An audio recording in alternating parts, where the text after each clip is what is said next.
รถกับเรือจะแข่งกันในน้ำดูสิว่าอะไรจะชนะไปแล้วไปแล้วลงทะเลไปแล้ว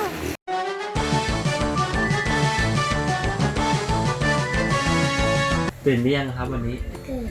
ตื่นแล้วคล้ายๆเอาของเล่นขุดทรายไหมไปอาบน้ำแล้วก็ไปอาบน้ำแปรงฟันต้องอาบน้ำแปรงฟันใช่ไหมเราลุกไปแปรงฟันกันเลยไหมโอ้โหบนน้ำแข็งแรงมากเลยต่อไปเราจะแปรงฟันกันต่อแล้วนะครับยาฮูบีบเลยครับบีบเยอะๆเลยฟันจะได้สะอาดนะคะแต่ท้ายแปรงฟันเป็นรสสตรอเบอรี่แปรงได้เลยครับชุบชุบชุบชุบชุบชุบชุบชุบแปรงฟันแปรงฟันแปรงฟันพอฟันสะอาดจังรู้จักเปล่าแปรงฟันข้างในข้างนอก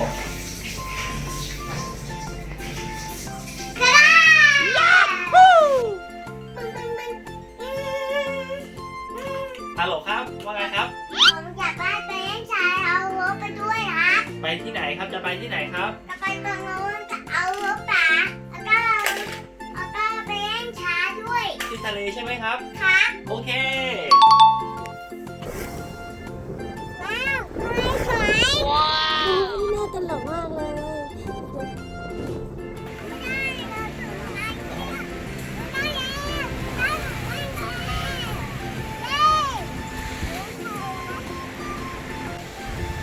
ตอนนี้เราก็มาถึงทะเลพัทยาแล้วนะครับหลังจากที่ปิดช่วงโควิด3 เดือนนะครับวันนี้ทะเลพัทยาเปิดวันที่2บรรยากาศก็ยังสวยอยู่นะวันนี้ป่านุกกับคุณแม่ต่ายก็เลยพาคุณเด็กไทยมาเที่ยวทะเลนี่ถ้าใครสนใจอยากมาเที่ยวทะเลช่วงนี้ก็มาได้เลยนะครับคุณแม่จะวิ่งมาเล่นด้วยครับหมุนอยู่โลกหมุนรอบตัวคุณป๋านะคะเป็นโลกอันใหญ่ๆหมุนใหญ่เลยติ้วคุณป๋าพานายไทยไปเล่นตรงนู้นแล้วตามไปดูวิ่งวู้เจออะไรหรอว้าวมาแล้วเรือ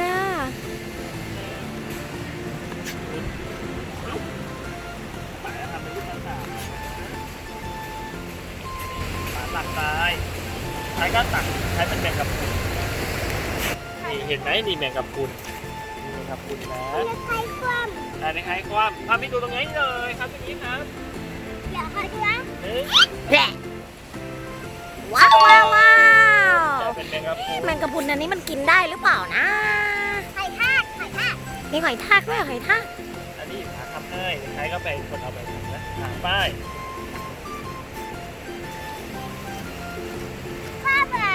ความเลยความสวยเลย ว้าว มันจะเป็นตัวอะไรเอ่ยตัวปู เป็นใครอันนี้ตัวนี้เนี่ยเฮ้ยตัวอะไรเนี่ยเอ้ยอันนี้เหมือนปะการังเลยไหมคุณป๋าว้าวน่าจะเป็นปะการังมั้งใช่ไหมที่อยู่ใต้ท้องทะเลอ่ะลอยมาอย่าไปจับระวังนะระวังเหยียบนะมันอาจจะแบบมีอะไรทิ่มก็ได้นะมันอันตรายไปเรือไปลอยน้ำเลยลงไปเลยครับเรืออันนี้เป็นปล่อยไงเอาเรือมาปล่อยน้ำเนาะปล่อยได้ครับไปแล้วมา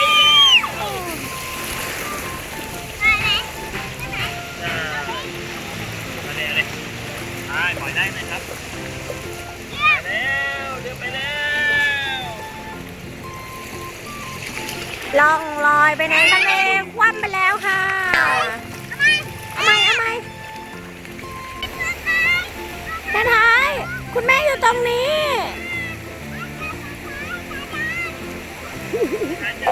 ท้ายกลัวตูดเปียก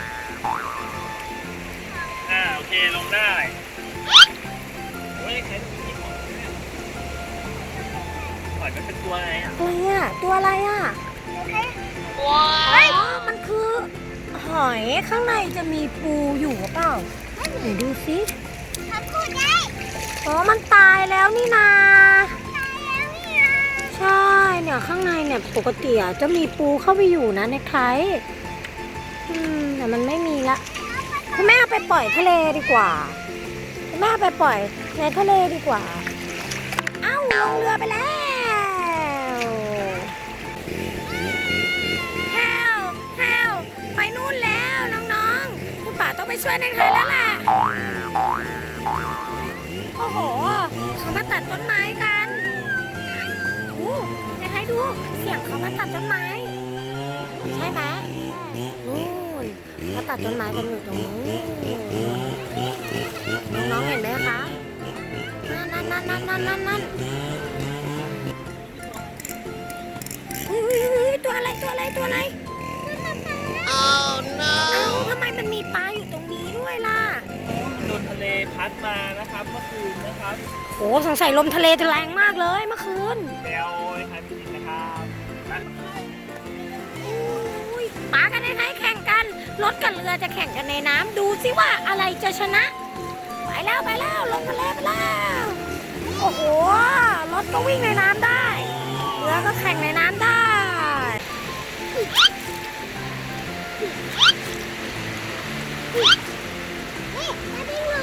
เป็นหลุมเลยเหรอ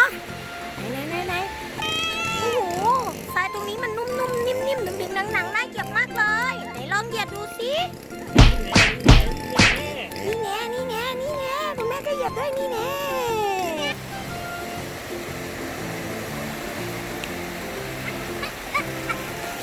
เฮ้ยกับหล่นแล้วสองคนนี้เขากำลังก่อสร้างอะไรอยู่ ป๋ากำลังขุดหลุมให้แมคโครอยู่นะครับ ป้าจะฝังแมคโครเหรอ ใช่ครับเราจะเอามาฝังตรงนี้ ป้าจะแอบในไทยเหรอในไทยก็ไม่รู้ตัวนะว่าป๋ากำลังจะฝังแมคโครของในไทย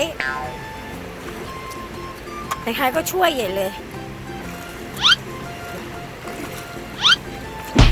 นี่แน่ลงไปเลยตุบฝังไปแล้ว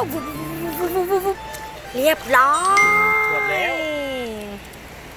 ในไทยเรามาหาสมบัติกันป่าว่าตรงนี้ต้องมีสมบัติแน่ๆเลยในไทยลองหาดูสิขุดเร็วเจออะไรไหมเอาตรงนี้ออกเอาอีกเยอะเลยมีสมบัติไหมมีสมบัติก็มีอะไรอยู่ขุดออกเร็วขุดออกเร็ว มีอะไรอยู่นะเฮ้ยสีเหลืองๆนี่ใช่สมบัติหรือเปล่า ไม่ใช่ เอ้ามันคืออะไรล่ะ ถ้ามันนะ ขุดออกมา ในไทยต้องช่วยรถออกมาให้ได้นะครับ help me เฮ้ยฉี่เยอะแยะ เฮ้ย อย่าเพิ่งพูด เขาบอกเดี๋ยวเขาจะขุดเองคุณป๋ากับคุณแม่ไม่ต้อง ไม่มาเจอแล้ว ข้างในมีคนเกิดอุบัติเหตุอยู่เปล่า ไม่มี อ๋อไม่มีเหรอ เขาพูดนะแป๊บนึง ได้แล้ว เอาแยกออก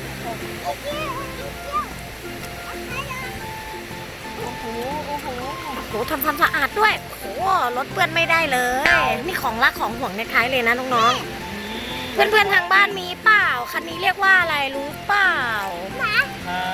บอกคุณแม่หน่อย คุณแม่ก็ไม่รู้เหมือนกัน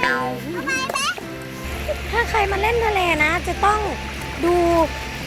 เด็กๆให้ดีนะคะ เพราะว่าถ้าเด็กๆไม่มีคนผู้ใหญ่ดูหรือว่าคนโตดูอย่างเงี้ยแล้วก็จะไปไกล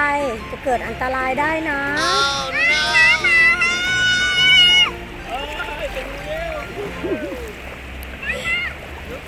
เจออะไรอะลูกไหนเปลือกหอยอยู่ตรงไหนนี่อะเปล่านี่เฮ้ยนี่มันเปลือกหอยจริงหรือเปลือกหอยปลอมเนี่ยโหมันกินได้ไหมลองกินสิอ๋อฝนตกแล้วเหรอน้องๆตอนนี้ฝนกำลังจะตกแล้วนะคุณแม่กับคุณป๋าแล้วก็เน็กไทอ่ะน่าจะต้องกลับก่อนแล้วล่ะเพราะว่าถ้าฝนตกเยอะๆเราจะไม่สบายเอานะ